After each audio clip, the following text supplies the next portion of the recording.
Welcome back. We're still with the Minister of Health, Professor Isaac Adewale. Thank you again for staying with us. Thank you. Well, the concluding moments of this interview, you talked about on the incessant strikes and how you want to begin talks. Yeah. But then, why the change of mind or the change of body language? Earlier, I remember there was this threat to specifically saying that no work, no pay. Now, is it, how did you turn around suddenly? It's not a threat. That is the law of the land. That if you do not work, we shouldn't pay you. It's still in effect. Why didn't you employ the talk, communication? They are not mutually exclusive. Even now, when you go on strike in the health sector, we will invoke the law. We've done it. But that should not prevent us from talking to one another. I'm saying in the first instance, why didn't you employ the talking, strategy in the first place? Well, you will come to a point where you consider that to be crucial. Initially, we thought we were dealing with one union here and there, and then we realized that the real issue, and I must really thank the president of the Pharmaceutical Society of Nigeria, Pharmacist Yakasai, who said, Honorable Minister, I think the real issue is that we must start talking.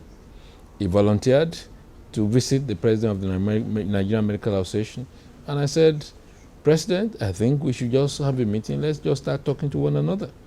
And I'm sure we'll find solution to some of these problems. What we also need to do is to negotiate collectively. There's no point negotiating with doctors today, pharmacists tomorrow, physiotherapists day after, laboratory scientists, nurses. Let's talk to one another.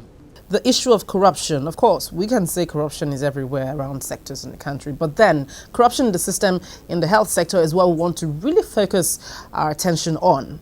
How is this affecting the sector at the moment?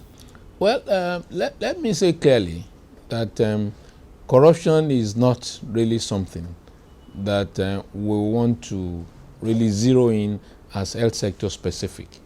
But what you need to do is credit us that anywhere we find it, we will hit it hard, we will not condone it, and we will put in place measures to prevent it. You haven't found corruption anywhere?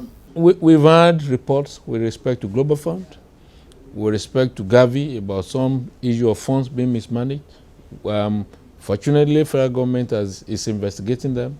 There are two panels by the Auditor General looking into it. Myself, as Minister of Health, also looking into programmatic issues. The EFCC looking into some of these issues. So in the health sector, we have zero tolerance for corruption. And anywhere it is located, we'll find it and make sure it is destroyed. One of the issues that came up, when it had to do with the linking with the incessant strikes and all of that, was the issue of corruption and all from the resident doctors. Is that correct? Well, I'm not aware that the resident doctors actually made a concrete case of corruption. But there were allegations that some of the CMDs who claim not to have resources to pay them certain allowances actually had money to pay.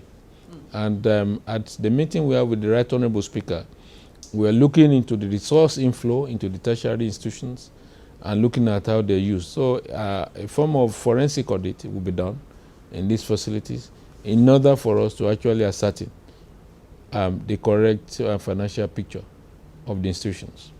How are you going to resolve the rivalry in the nation's health sector? Because it is a major problem at the moment. Well, one of them is also collective negotiation. The recognition that the most important person to us is the Nigerian citizen.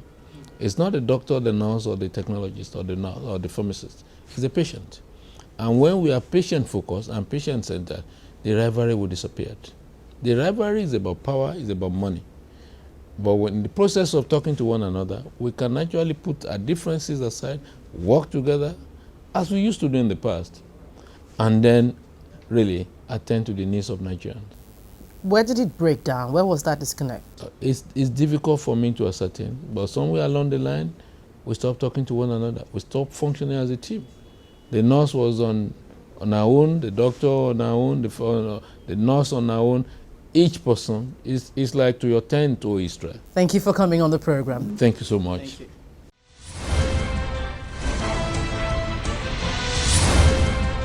Well, thank you for your mails as always. I'll take a couple of them right away. Let's begin with this one who comments on the interview I had last week with the former Chief of Operations at the Nigerian Army, General Wahab Garba. Now, Peter Nweke is asking why there are no intelligence from some of the insurgents that have been captured on who sponsored the group. We read in the media that some have been captured. Well, next is this one from Bankole Edwin, and it says, Nigeria relies on the media to get data to support the fight against insurgency. Well, that's the much we can take this week. Thank you so much for your views. Keep them coming using the address and Twitter handle on your screen. Let us know anything happening within your locality, especially if you're in the nation's capital. But don't forget, you can view the program on youtube.com/channelsweb/videos. Make your comments after viewing any of the videos. Now, please be sure to include your name and location. Thank you for watching this week. I'm Gloria Umezike. See you again.